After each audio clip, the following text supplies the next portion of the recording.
Salut tout le monde, c'est Cacahuète. J'espère que j'ai bien incliné correctement la lumière de façon à ce que vous puissiez me voir de manière correcte. Je vais essayer de ne pas faire trop de blagounettes. On est sur un sujet quand même sérieux et important qu'il faut aborder. Donc c'est vrai qu'on voit plein de choses à droite et à gauche, mais est-ce qu'on doit vraiment s'inquiéter ou pas? Je pense quand même que c'est très grave comme sujet, donc c'est pour ça que j'en parle, même si d'autres en ont déjà parlé plusieurs fois. Aujourd'hui, nous sommes quand même, donc on va dire la date du jour, nous sommes dimanche 15 décembre 2024, il est 20h37. Zou est dans l'autre pièce à côté, elle est occupée, Carla et Neige rôdent dans les coins, Terence, Philippe, Butter, Tolkien et les 4 juniors sont en train de faire des trucs de gerbille dans des terrariums pour gerbille. Bref, donc voici la base de l'actualité chez nous. Passons à un sujet sérieux, les voitures électriques. Les voitures électriques, est-elle vraiment rentable? Est-elle vraiment indispensable pour lutter contre la pollution par rapport aux voitures dites thermiques, les voitures classiques? Est-ce qu'il y a réellement des légendes urbaines? Est-ce que les voitures électriques explosent ou pas?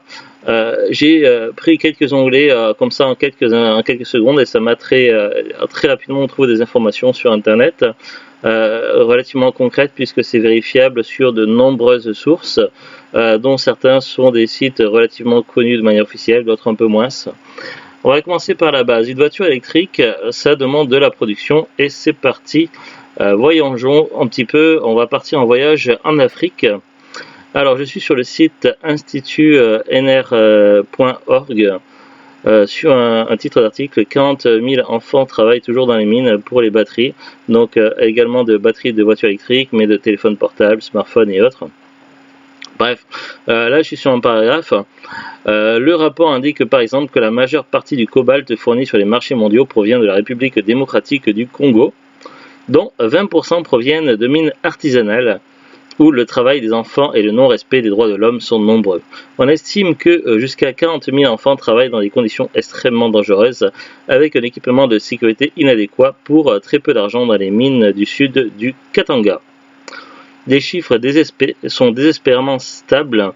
On peut lire que les enfants sont exposés à de multiples risques physiques et des violations et abus psychologiques uniquement pour gagner un maigre revenu nécessaire à la subsistance de leur famille. L'utilisation généralisée du travail des enfants dans l'extraction du cobalt peut avoir des implications sur l'approvisionnement mondial, car l'approvisionnement en minéraux extraits par le travail des enfants devient de plus en plus inacceptable pour les fabricants de produits dérivés de matières premières. Le gouvernement de la République démocratique du Congo reconnaît le problème du travail des enfants dans les mines et a adopté des politiques qui encouragent la gratuité de l'enseignement primaire et interdit l'utilisation d'enfants pour des travaux dangereux. Il est prévu que d'ici 2025, le travail des enfants sera éliminé des mines. Il est prévu en théorie. Pour l'instant, ce n'est pas encore effectif. Enfin, le rapport sensibilise également à la pollution liée à ces extractions minières. Le drainage d'acide minier contamine notamment les rivières et parfois même l'eau normalement propre à la consommation. Hop, je reviens sur ma caméra. Je suis pas très concentré sur moi-même quand je n'arrive pas à me voir moi-même en retour de caméra. C'est vrai que c'est un peu absurde, mais revenons-en là-dessus. Donc déjà, vous voyez que pour la production des mines, c'est déjà inacceptable et utiliser des appareils, notamment des voitures électriques, encourage ce procédé et donc rend chaque utilisateur complice de ça, donc ce qui est un crime en soi, et interdit par les droits de l'homme, mais pourtant ça existe et c'est encore en cours. Et même si des choses sont interdites, on sait très bien que ça continue. On le sait par le passé, il y a eu beaucoup d'abus au niveau des droits de l'homme, des traités, des choses qui ont été signées et qui n'ont jamais été respectées, du moins pas avant très longtemps, donc l'histoire nous le rappelle. Bref, donc déjà là-dessus, on est face à des situations incroyablement inacceptables.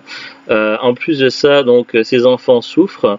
Leurs rivières sont polluées, donc c'est-à-dire qu'ils vont boire de l'eau polluée, ils vont manger des poissons pêchés dans de l'eau polluée. Donc, vous voyez, c'est déjà pas bon du tout. Passons sur notre sujet maintenant. On dit que ces voitures électriques sont non polluantes. Déjà, ça pollue en Afrique, là où les minéraux sont extraits, etc. Donc déjà, il y a de la pollution et qui va perdurer pendant longtemps. Donc déjà, au niveau pollution, on est déjà sur un niveau incroyablement élevé. En plus de ça, ces voitures-là arrivent avec une dette de carbone, parce qu'évidemment, il y a une dette de carbone CO2. Alors moi, je maîtrise pas très bien le sujet, c'est pour ça qu'on va aller sur un autre article. C'est parti, sur que choisir.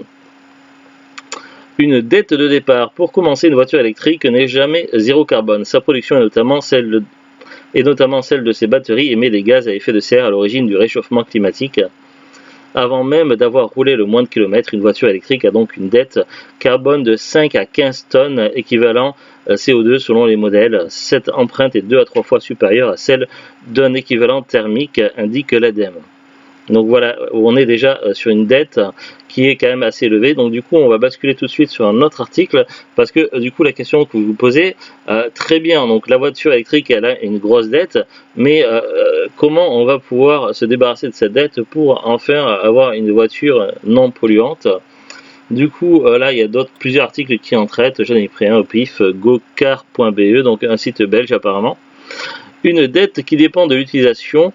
Dans ses recherches, le Guardian indique qu'au plus une voiture électrique est utilisée, au moins elle pèse sur l'environnement. Évidemment, ça paraît logique, plus le temps va passer, plus vous allez utiliser la voiture, plus vous allez récupérer sur cette fameuse dette, à condition que la voiture, évidemment, survive jusque-là. Et ça, c'est un autre débat qu'on verra juste après.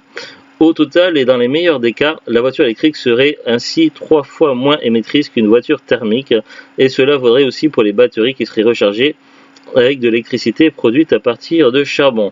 En général, un remboursement est opéré après 2 ans d'utilisation, mais il peut se prolonger dans l'optique où l'électricité serait produite à partir de sources à haute teneur en carbone comme le charbon ou le gaz. Dans ce cas, le remboursement s'étendrait sur 6 ans ou 70 000 km. Donc vous voyez, ça peut aller jusqu'à 6 ans pour rentabiliser une voiture, à condition évidemment que la voiture soit toujours intacte à ce moment-là, parce que évidemment vous avez peut-être entendu parler et vous dites ouais, c'est pas en France, c'est dans le pays, aux États-Unis ou je sais pas où. Non, ça arrive bien en France. En fait, les gens pouvaient se dire ouais, mais non, en fait, il y a des voitures qui ont été rappelées, c'était certains modèles ou certains types de séries ou seulement certaines marques. Non, en fait, il s'avère que depuis quelques années, on finit par voir les articles de presse se multiplier et en fait, aucune marque de voiture n'est sécurisée. Toutes les marques de voitures électriques que l'on trouve en France peuvent exploser du jour au lendemain de manière totalement aléatoire. Alors certains diront ouais, c'est un défaut dans la batterie ou c'est parce que c'est resté trop longtemps branché. Non, il n'y a vraiment aucun signe avant-coureur. Une voiture électrique peut tout simplement exploser et pulvériser tout aux environs jusqu'à détruire des grands bâtiments ainsi que des maisons et brûler tout ce qui se trouve, causant éventuellement la mort de personnes, d'êtres humains et ainsi que des dégâts matériels conséquents. Donc c'est ce qu'on peut lire dans de nombreux articles de presse, dont certains sont vraiment des articles très sérieux et issus de journaux très sérieux. Là, j'ai pris quelques extraits rapidement. J'ai juste tapé tout simplement voiture électrique explosion France. Déjà, premier paragraphe que nous propose Google. Ce n'est pas la première fois qu'un véhicule électrique est impliqué dans un incendie. Le 27 mars 2024, une voiture électrique a percuté un platane à Villemeur-sur-Tarn. Donc là, ça n'a rien à voir. Par contre, ils disent que la conductrice coincée à l'intérieur a été retrouvée brûlée. Donc bon, là, ça n'a rien à voir. Autant pour moi. Après, il y a un article France Bleu, incendie d'une Tesla en Deux-Sèvres, les voitures électriques. Là, je survole et je lis les titres. TF1 Info, le garage a été soufflé, comme explique l'explosion. Donc là, ils disent le déclenchement de l'incendie peut être lié à un défaut de fabrication, une défaillance suite à un choc ou un problème de chargeur. Donc voilà, on accuse toujours quelque chose. Après, sur la dépêche.fr, je suis sorti et le toit du garage était soufflé. L'explosion a été déclenchée par une batterie au lithium d'une voiture électrique qui a pris feu à l'intérieur d'un garage à Tergnier. L'Automobile Magazine, explosion de voiture électrique à Tergnier, donc ça doit être la même chose. La dépêche.fr, explosion de 2 véhicules électriques en 2 jours. En mai dernier, 2 Renault Zoé ont pris feu en l'espace de 2 jours. Des incidents coup sur coup qui amènent des questionnements autour. Ensuite, l'Aisne Nouvelle, une voiture électrique explose dans le garage d'une habitation de Tergnier. Donc là, on revient sur Tergnier.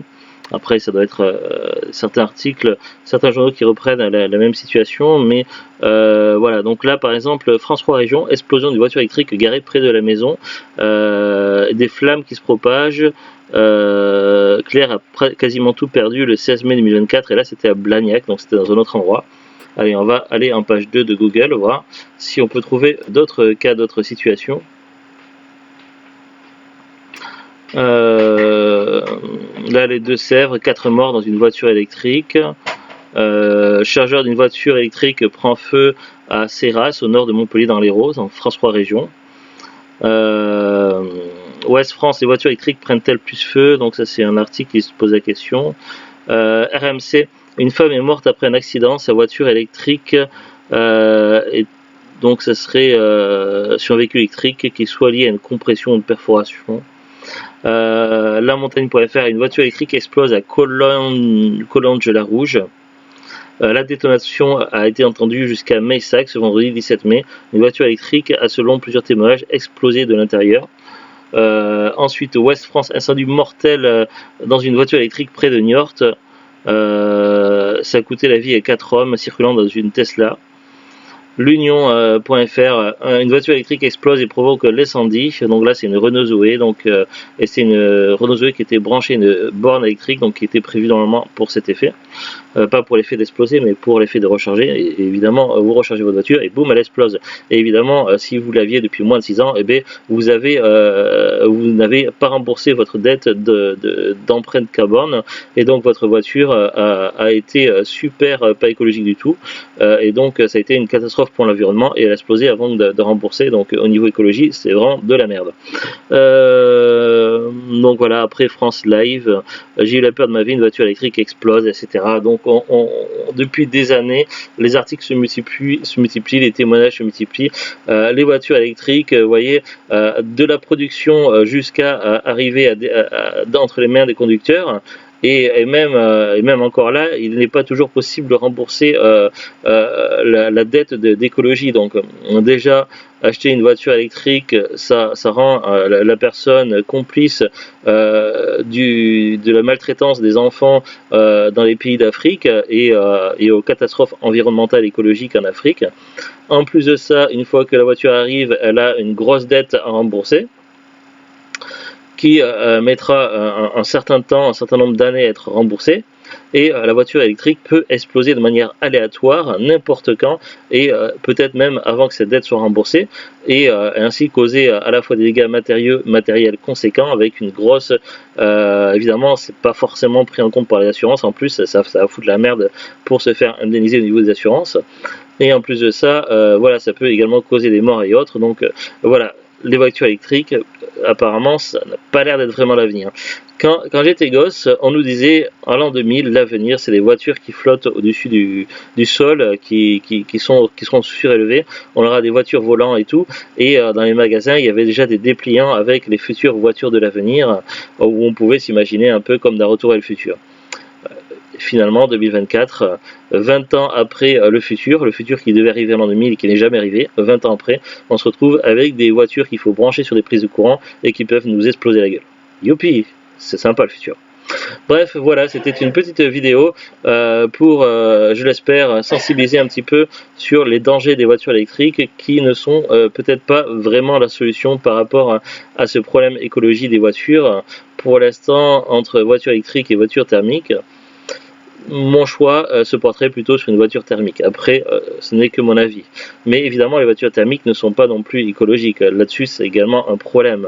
Je pense que pour l'instant, nous sommes dans une impasse au niveau de l'écologie des voitures, mais les voitures électriques ne sont pas vraiment la solution.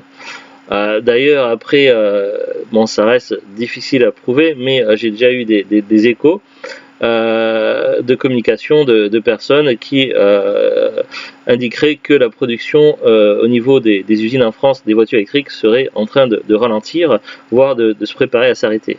Du moins, ça c'est des choses que j'ai entendues personnellement. Après, ça reste à vérifier évidemment. Donc là-dessus, je n'ai pas de source à citer malheureusement.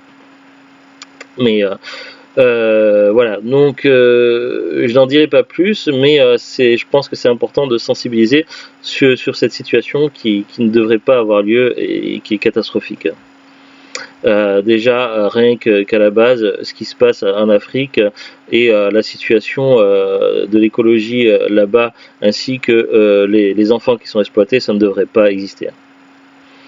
Bref, allez, sur ce, je vous dis à très bientôt. Bonne fin de week-end. Salut, salut. Au revoir.